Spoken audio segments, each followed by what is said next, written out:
शहर के एक पुराने बाजार में हारिस नाम का एक जवान दुकानदार रहता था। उसकी एक छोटी सी दुकान थी जहां वह रोजाना तादी गाप्टे बेचता था। हारिस की पहचान उसकी ईमानदारी थी, लेकिन उस दिन उसका ईमान इम्तिहान में था। एक दिन शाम के समय एक बुजुर्ग आदमी उसकी दुकान पर आए।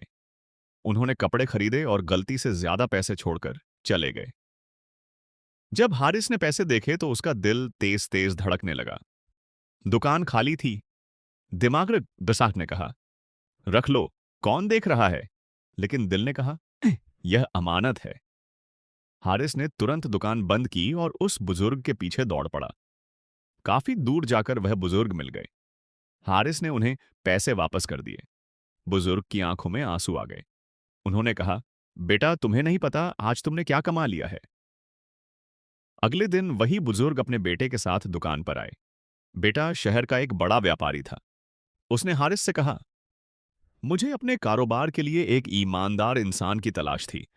तुम इस इम्तिहान में कामयाब हो गए। कुछ ही समय में हारिस की जिंदगी जिंदगी आज बदल गई। लेकिन हारिस के लिए सबसे बड़ी कामयाबी यह थी कि उसने अपना ईमान नहीं बेचा।